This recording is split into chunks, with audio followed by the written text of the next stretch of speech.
ആകാശഗംഗയുടെ പുതിയൊരു വീഡിയോയിലേക്ക് എല്ലാവർക്കും സ്വാഗതം.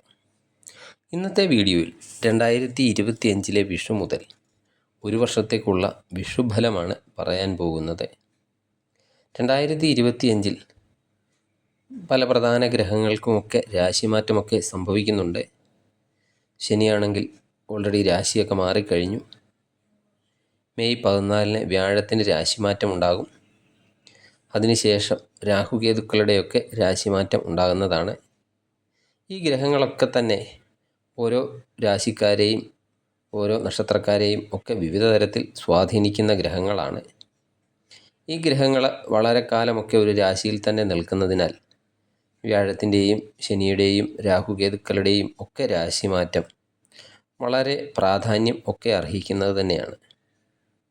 അനിഴം നക്ഷത്രം പൂർണ്ണമായും വൃശ്ചികക്കൂറിൽ വരുന്ന ഒരു നക്ഷത്രമാണ്.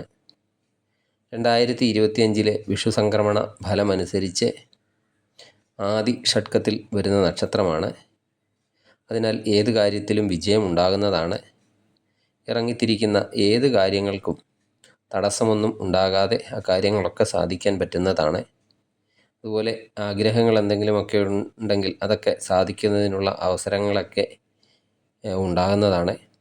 പൊതുസമൂഹത്തിലും പൊതു ഇടങ്ങളിലും എല്ലാം ഒരു പ്രത്യേക അംഗീകാരവും ഒക്കെ ലഭിക്കുന്നതാണ്. അതുപോലെ കീർത്തിയൊക്കെ ലഭിക്കുന്നതും ആയിരിക്കും. ദേവത ശിവനാണ്. ശിവൻ ദേവതയാകിയ മാനസികമായ അല്പം ബുദ്ധിമുട്ടുകളെ അതുപോലെ അല്പം സന്തോഷക്കുറവൊക്കെ ഉണ്ടാകുന്നതുമാണ്. കുടുംബപരമായിട്ടൊക്കെ സ്വസ്ഥത ഇല്ലായ്മയും ഒക്കെ അനുഭവപ്പെടാം. അതിനാൽ വരുന്ന ഒരു വർഷക്കാലത്തോളം ശിവഭജനവും ശിവക്ഷേത്ര ദർശനവും ഒക്കെ നടത്തി പ്രാർത്ഥിക്കേണ്ടതാണ്. വിഷുഫലത്തോടൊപ്പം തന്നെ ഗ്രഹങ്ങളുടെ ചാരവശാലുള്ള ഫലങ്ങളൊക്കെ കൂടി തന്നെ നോക്കേണ്ടതുണ്ട്.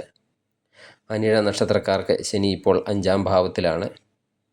ഇതുവരെ 4-ാം ഭാവത്തിൽ കണ്ടകശനിയായിട്ടായിരുന്നു ഇരുന്നത്. ആ ശനിയുടെ ദോഷമെല്ലാം മാറി. വ്യാഴം മെയ് 14 വരെ അനുകൂല ഭാവത്തിലാണ് സ്ഥിതി ചെയ്യുന്നത്.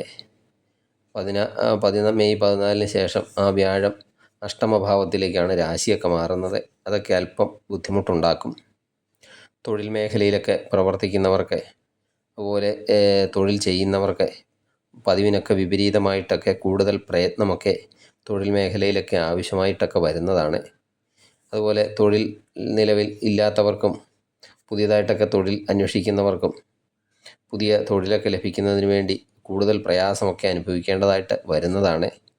അതുപോലെ തൊഴിൽപരമായിട്ടുള്ള കൂടുതൽ യാത്രകളൊക്കെ ഉണ്ടാകാം. ആ യാത്രകളിലൊക്കെ അല്പം ബുദ്ധിമുട്ടുകളൊക്കെ അനുഭവിക്കേണ്ടതായിട്ടൊക്കെ വരുന്നതാണ്.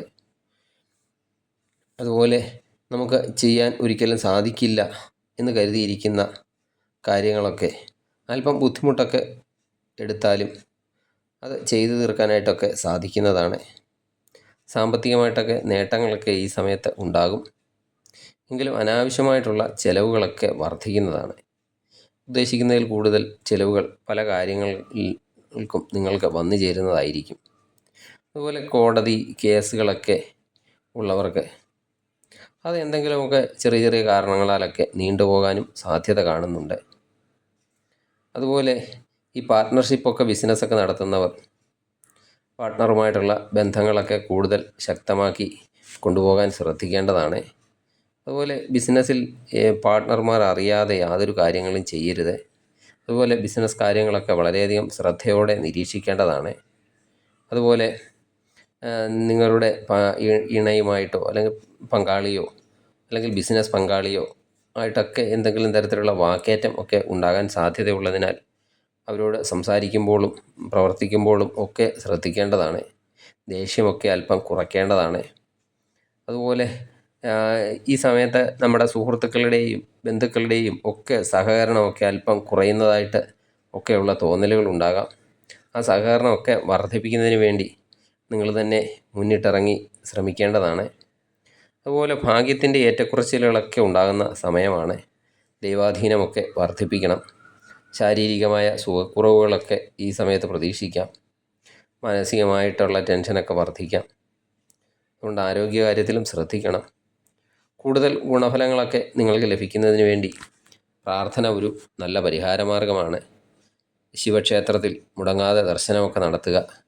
പിൻവിളക്ക് ധാര, അതുപോലെ കൂവളമാല എന്നീ വഴിപാടുകളൊക്കെ നടത്തുക.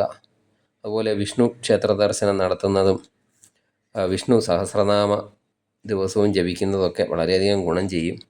അതുപോലെ ശനീശ്വരനെ പ്രീതിപ്പെടുത്താൻ ശാസ്താക്ഷേത്ര ദർശനം നടത്തുക, കഴിയുന്ന വഴിപാടുകളൊക്കെ ചെയ്യുക. ഇങ്ങനെയൊക്കെ ചെയ്താൽ നിങ്ങൾക്കുണ്ടാകുന്ന ബുദ്ധിമുട്ടുകൾക്കൊക്കെ പരിഹാരം ഉണ്ടാകുന്നതാണ്. നിങ്ങൾക്ക് ഈ വീഡിയോ ഇഷ്ടമായാൽ ലൈക്ക് ചെയ്യുക.